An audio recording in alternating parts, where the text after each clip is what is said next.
And welcome to In This Corner with CYRUS FEES. I am CYRUS FEES, and we are talking to all the biggest stars, all the biggest legends from combat sports, whether it be MMA, boxing, or even professional wrestling, and maybe even mixing into some other sports as well. Well, we got a big star-studded episode on this one, and we're going to kick it off with a man that really doesn't need any introduction, but we're going to give him one anyways. 23-year vet of MMA, 13-year vet of professional wrestling, UFC Hall of Famer, Impact Wrestling Hall of Famer, Super Fight champion, King of Pancrase, NWA Heavyweight champion, IC and Tag champion in WWE, and currently the co-founder of Valor Bare Knuckle Fighting. I am here with Ken Shamrock, the world's most dangerous man. How are you, Ken? I'm good. Hey, man, thank you for that introduction. Absolutely. There's a lot of stuff to read there, man. I was starting to run out of breath. Well, I appreciate you giving us a few minutes and to chat a little bit. And we started this thing out, of course, the need for content due to this COVID-19 crisis and this coronavirus. How has it hit you now? I know you told me that you were just doing a taping for Impact Wrestling, so you're still out there competing and still out there working, but how has this changed your life? Well, I think it's definitely slowed it down. It's kind of made you take a step back and start looking at things that we normally don't appreciate. Like for instance, family, spending time with your wife, spending time with your kids, taking those times, because usually most of the time we're so busy running around trying to get things done, and that we make time for our family, or that we make time for friends, or we make time to do other things.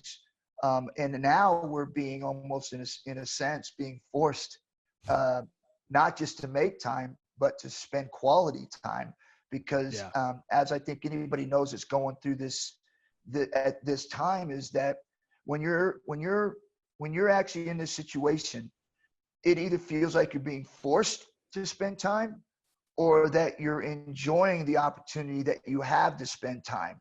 And I think that right there is where I think that we need to look at ourselves in the mirror and say, we're lucky. We're very lucky that we have this time, that we're not being forced into it. It's just maybe it's from God or whatever you want to believe, that you've got the time to really spend some really good quality time and not turn it into something that you feel like is being forced, man. This is a great opportunity, man, for you to really take that time and spend some really good time with your family. And still, in a lot of cases, people are still getting paid and still being able to have that time and not fall in a hole. And the same thing goes with people who are also getting checks from the government, because the government's giving money back, so these families are not going to be in a bad situation. So, you look back on it, man, and I try to stress it, man, as much as I can. Even though I'm a person that picks things apart on social media, I also like to make sure that we also have to find the good things in everything. Absolutely. Now, and I agree with you. And I know on a personal, I am loving spending time with my kids and getting all this extra time with my kids, because like you, I travel a lot as well. And you do get into a grind, and you forget why you are doing all this work is to spend time with them and to give them these things, and to, just to buy things for your house or do these things. You buy all these things, but you never get to enjoy them. So now we actually get a chance to really enjoy the things that we work so hard for. So I couldn't agree with you more on that. And obviously you feel for the people that are being, tragically, hurt by this situation. But for everybody else, that isn't, I mean, you truly do have to appreciate what it is to give you a pause from life, give you a pause from your job or your business, and allow you to kind of enjoy the things that are most important. Well, and I think all of us, no matter what it is, whether it's this virus or whether it's anything else that we deal with in life, it's always going to be tragedy. There's always going to be things that are happening, whether it be through a war, or whether it be through the flu, or whether it be through the coronavirus, or whatever the situation is. This is what the world is. This is what we deal with every single year.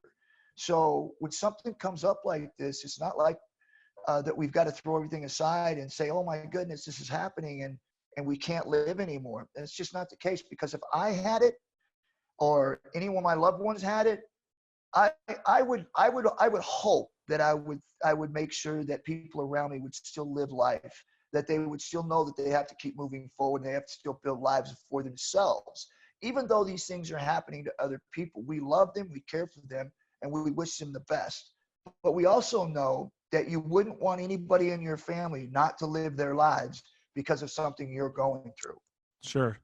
Well, let me ask you this. Obviously you're still working and Impact is still recording and WWE is still maintaining, their programming, and these guys get to continue to work and provide entertainment. The UFC, however, obviously is running some stumbling blocks right now. These guys, they're trying to find any sort of venue or any way to continue putting out fights. How do you think that Dana and the UFC have handled the whole situation? Do you think it's the right thing what they're trying to do? I don't know if there's any right way or wrong way to deal with anything during this. Like when you talk about as they call it, a crisis, when you talk about these different situations like that, people handle things differently. And we cannot go out and just bash people because people think differently, they act differently, or they may even respond differently. That doesn't make them wrong. All it means is that everybody's trying to deal with the situation the best way they know how.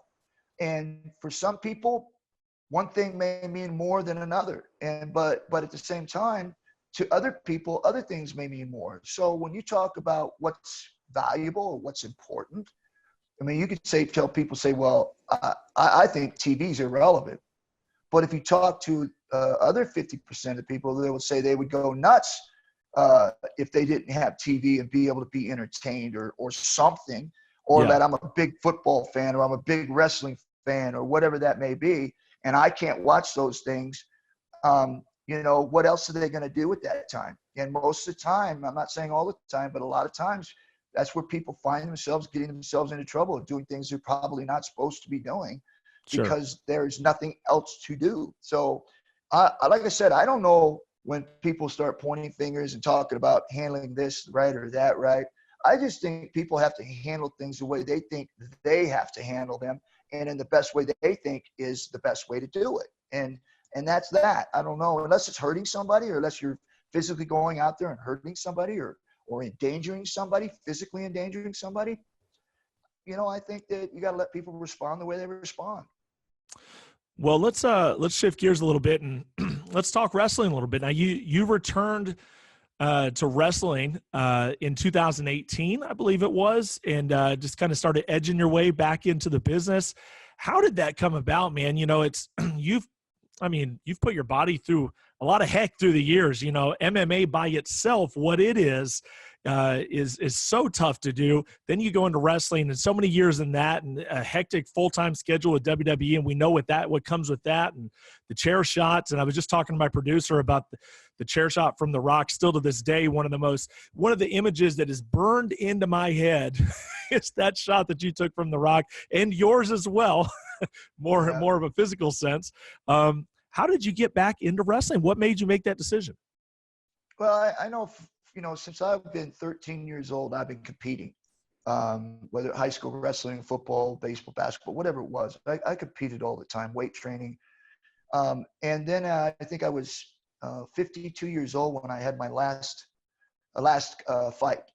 Yeah. And I felt like I felt like I was tired. I felt like my body was breaking down over the years. And in fact, probably the last 12, 15 years, I would say, of my career, I felt like I couldn't really be 100% and healthy. But I kept thinking in my mind, because that's the way I'm put together, that I'd figure it out and I would still find ways to win. I never gave my body a chance to rest. Out of that whole time, from the time I was 13 till I was 52, I never took any time off. I was constantly training for something. Yeah. And I got to a point to where I said, I'm done. My body was so tired. My mind was beat up. My body was beat up. And I took some time out. I literally, for a whole year, I didn't get in the gym. I didn't do anything physical. I literally just went and did things, had fun with my family, did nothing but just go out and do things. We traveled, we went on cruises, and we were having fun. But at the same time, I felt like as that time went on, 6-8 months into it, I started feeling lonely. I started feeling like I was lost. Like, who am I? Like, what am I going to do when all the fun stops, when that merry-go-round stops? Like, I know I can't keep doing this. So I told myself, it was probably about a year in, that I want to go back to the gym. I just didn't feel right or feel happy with myself. So my wife goes, yeah, you know, just start going in training and go in and at least start feeling better. So I started going to the gym. I started feeling good. I started going, oh man, because I'd never taken any time off. Yeah. And my body responded really well. Like I felt like, wow, I just took 15 years off my body by going in and lifting and training and feeling good. And I started feeling pretty good. And I'm going, oh, it's a trick. It's got to be a trick. So I said, I'm going to go in and start doing some wrestling practice. So I started going to do some wrestling practice, started taking some bumps. Even in practice, I did a hurricane, and I went, wow, I'm like 53 or 52, 53 years old here now, and I feel good. I'm like, wow. I was like, okay, well, I'm going to start reaching out and doing some pro wrestling. So I reached out and got a thing over in Australia to do one gig over there. And I did a match over there. And I remember after my match, I was like, I felt great. I mean, and people were like, dude, you look great, man. You look good. And I was like, yeah, I felt great. So then Matt, who was the promoter for BCW Battle Championship Wrestling over there, asked if I wanted to do a couple more shows with him. And I said, yeah, I think I can do it. And next thing I know, I got the tag team champion straps going up. I was doing her Karanas, dives over the top rope. I mean, I literally felt great. And so I said, I made a statement on social media about Ken Shamrock coming back, and I'm coming back for championship belt. And since that time, I've gotten with Impact Wrestling. Things are going really well. Of course, people seeing my matches on there can attest to what I'm talking about. You know, I feel great. I look good. I feel good. I'm able to do the things I did when I was younger. So it's exciting because, like I said, I never really thought about taking time off and let my body rest because I was always in the grind. And when I did that, I felt like I really gave myself an advantage to be able to do this a whole lot longer. Yeah, absolutely. And I'll personally give you a lot of credit, man, that you've done fantastic in Impact, and it's been awesome to watch, and I've truly enjoyed it. You know, wrestling has changed so much, you know, with the current situation, and we saw WrestleMania and what that is now, and empty arena. You don't have the crowd there. It kind of takes that whole element out, and you're hearing the guys talk to each other more, and it's a whole different side. Well, they did the matches with like the Undertaker, where they made it into a movie, and of course, Impact actually was probably the group that really started that with the Matt Hardy thing. First ones, yes. Absolutely, and they deserve a lot of credit for that. And that being said, WWE does a great job with that, and then they do the wild thing with John Cena and Bray Wyatt. What do you make of that? Do you feel like, say, you know, a year from now, things are different, and there's a good chance things are going to be different with arenas going forward? Do you think that we're going to get a move to that, more of these stylized, dramatized little mini movies? Because it seems like wrestling works well for that. Well, you know, the 18th and 19th of this month, we have the pay-per-view for Impact Wrestling. Yeah. And you got to watch that because I think people will be shocked on the way that was done. It was awesome. It was a great show. Amazing. It's good. Of course, we couldn't do it live, obviously, because of where we're at right now. But when it comes out, people are going to get to see this, and I think you're going to get to see some quality matches. And I think that's kind of, I think that wrestling's kind of we stretched as far as we could go with what you're able to do in front of crowds, right? Yeah. And now I think that we have the opportunity to, when this thing lifts up a little bit, the Corona thing lifts up a little bit, and the fans get to come back. I think there's going to be a mixture of the dramatic shooting along with the fans and the wrestlers. That you'd have a mixture of both, of being able to do it live, but at the same time with all that dramatic featuring with the shots of the cameras and things. I think that's where it's going. I think there'll be a mixture of that because, like I said, I think that pro wrestling has really stretched the boundaries so far that I just don't know where else there is to go other than theatrical, being more theatrical, more of the actual illusions of the different shots that they take. Yeah. But I love it. I think it's going in a good direction. I think that fans are going to really enjoy it, and Impact Wrestling coming up on the 18th and 19th with the pay-per-view. I think that people will get to see a different side of what they're going to be seeing live coming soon. No doubt about it. No doubt about it. Well, let me ask you something here and about the Brawl For All. So back WWE, you're there in the mix. I mean, we know how busy it was and how exciting and popular WWE was. You're in the WWE at the same time. Dan Severn's there as well. And they come up with this Brawl for All idea. They just did a whole Dark Side of the Ring episode on this, went into depth with it. And man, a lot of injuries, a lot of people got hurt. That thing was turned out to be a big mess. What do you remember of the Brawl for All? How were you approached on that? Because you had to have been approached about it, being a former UFC champion. How did that all go down? Walk me through some of that. Yeah, I know they actually brought the idea up, and I thought it was a great idea. And then they asked if I wanted to do it, and I looked at them and I said, I mean, that depends on what you're offering. And they looked at me like, well, what do you mean? It's like, well, what do you offer? It's like, well, no, this is, if you win it, you get 50,000. And I looked at him and I said, what? Are you asking me to go in and fight in a tournament for $50,000? I was like, and do pro wrestling, even though I got a contract here. And my mindset was like, dude, I make $1 million fighting on a pay-per-view event, doing fights, and I only fight one time. Let me break this. Let me get this through my head here. No. It's like, no. And so it was difficult because I'm a professional, right? That's what I did for a living. And I know Dan is too. And I don't know what Dan's answer was, but I don't think Dan would do it. It's just, it would be unfair to have us go in there and fight pro wrestlers. He did do it. He did. Yeah, do it. And it was so weird. That. Yeah, I don't understand that because me personally, I mean, if they paid me, obviously, like I was supposed to get paid or something, being a fighter and a professional. Yeah, of course. Then I would say, okay, I'll do it, I guess, but it's not fair. I mean, I'm a professional. I do this for a living, and you want me to go in against a couple guys who are, pro wrestlers, even though they're tough guys. Don't get me wrong, but there's a difference. There's a difference between bringing a person in who isn't a professional, like telling somebody, hey, I want you to go in and do a pro wrestling tournament, and you're not going to have any really training in it, but I want you to go do it.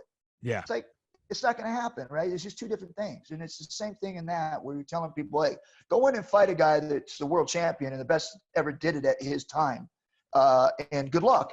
And then ask the guy who was that kind of guy, who was the best that there ever was during that time.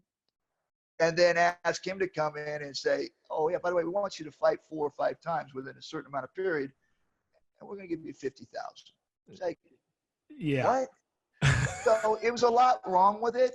Yeah. I liked the idea of the wrestlers doing it because I thought what it did was it literally gave an identity to these guys, not just being, especially on the outside of pro wrestling. And these guys are not wimps. These guys can throw down. They're not guys that are going to lay down. They know how to fight. And it would have given them more in that mainstream audience of like, okay, they got my respect, that type of thing. Like, okay, they can fight. So I thought it was great. It was a different way to look at things. But again, like I said, there was a lot wrong with it for me personally. Well, let me ask you. We briefly just touched on Dan, and he was a part of that. And and I would love to get his take on it. We actually haven't talked about it. And that being said, God, what a rivalry that's just spanned so many years. And I don't know, I would like to know where are you at with it now? Do you guys even talk at all? Do you guys have any sort of relationship? Because there's been times, I mean, I remember the event where you guys were going to be out in Phoenix and you were supposed to fight. And I was actually there at that event. And I remember there was a lot of bad blood at that time for whatever reason. Where are you guys at now? Have you guys talked? Yeah, me and Dan actually had a thing we did over in Australia where we did a match and we went about 40-something minutes. But we got to spend a lot of time together, because we were traveling in a group. And so we got to spend some time together. And I hope that he would have gotten to know me a little better. I did get to know him a lot better. I think that he was misinformed with a lot of stuff that he was told about me. Sure. And then when he was expressing it to me, I was very angry because I thought like, well, you know, why would you believe somebody and then not ask me, not come to me and ask me, not, you know, because, you know, one thing I'm not is a thief. I don't steal. I don't do things. I don't say I'm going to go somewhere and not be there unless there's a good reason for me not to be there. Sure. And then that reason will be between me and that promoter, because that's where the issue is, not between anybody else. And so I think that once we got to know one another and he got to kind of know who I was and where my position and my stance was, we have gotten along since that time, as far as I know. There's never been a disconnect between what I have thought of Dan as a fighter. You know, I've always thought Dan was a great wrestler. He was a tremendous athlete. He worked hard. He was an Iron Man, and he's very respectful. And so I've always had that. But then the other side was when he attacked me in a lot of different times of things that he had said about me, and now I know where they had come from. Yeah. That was the only time I ever issues with Dan was that stuff, because I felt like, well, why would you, how could you say that? Why would you say that? Now I know, but just like I told him then, I said, Dan, you know, you ever got a question, or you got anything you ever want to ask me, if somebody says that I said something about you or about anything else, or like I didn't do this or I wouldn't do that, come ask me, because I won't lie. I don't need to lie, because the only time somebody lies to somebody is if they're afraid of the consequences. I'm not afraid of the consequences. Yeah. Yeah, well, I appreciate you shedding light on that, and I'm glad you guys have been able to talk. Because so many times when you have these epic rivalries and all this bad blood, it is a lot of miscommunication, and it's somebody in the middle's telling you something, and there's a disconnect there. So it's good, because you guys obviously helped shape this whole game, you know, and the reason why I get to talk to people like you, and I've had a career in this, is because you guys paved the way, and you guys deserve a lot of credit for that. And hopefully there'll be more opportunities for you guys to sit down together and talk about this, because it really is amazing how far this sport has come. Absolutely. And again, when you talk about Severn, you talk about Mark Coleman, I mean, you talk about Boss Rutan, who was there a short time but was in Pancras with me. There's so many guys, Masa Fukanaki, I mean, so many guys that literally helped build my career, helped me along the way, just as I did them. You know, Tito Ortiz, you know, Yeah. even though I lost the trilogy, but there was a huge responsibility upon myself and Tito for us to be able to allow the fans to enjoy that trilogy by us coming together and being friends, by us coming together and putting whatever differences we had behind us, so that the fans could really enjoy it and not have to hate one or the other. They can always just say, hey, you know, it was a great trilogy. You know, Tito was the best at that time, pound for pound. No one could touch him, you know, and people can enjoy it. And they don't got to be afraid of making the other person mad because they hate each other. Sure. Absolutely. Well, you know, final question here, and this is the one that's on everybody's mind, and I've asked every guest so far about it. Have you watched the Tiger King? Can you give me an opinion on the Tiger King? What do you think of this phenomenon that's sweeping the nation in quarantine? Well, again, like I said, I haven't sit down and actually watched all of it, Oh. but I've seen some of it. Like it's pretty crazy. But here's the thing, it's like when I told you about that Brawl For All. You put a wrestler in with a fighter, he's going to get beat up, right? More than likely against a world-class champion, right? It's just there's no class there, right? You just cannot match the class, right? Not unless you got time to train and get in there and do things you need to do. Same thing with a fighter, get into a pro wrestling ring. It's just there's way too much class there. It don't belong, right? It just doesn't belong. Yeah. So my thought with that is man, I'm amazed at the way some of these people can do with animals and how they're able to do stuff with animals. But please, man, all they got to do is wake up on the wrong side of the bed one morning and they're going to have your leg in their mouth and a game over. There's no controlling that, man. It's not like your wife starting to throw frying pans at you or getting mad and burning your food. No, man, this thing is like life or death. When they wake up and they may even be in a good mood, just want to play with you. They tear you in half by doing that. Oh man, thank you so much, Ken, for taking some time out for us. It's truly been a pleasure to talk to you. I don't know if you remember, and I'll bring this up.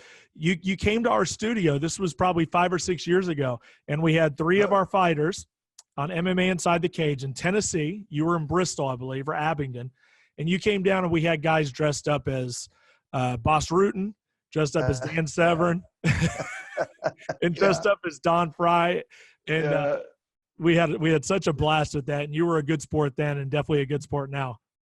Yeah, I remember that. That was funny. We had a lot of fun.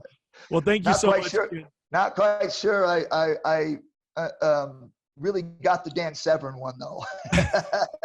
Didn't quite work for me. I'll tell you what, man, we had such a good time, and appreciate you giving me the time, and be safe out there and enjoy your family. Appreciate you guys. Be safe. Thank you. And that was Ken Shamrock, folks, and we got more to come here in this corner. We'll be back with more awesome stuff.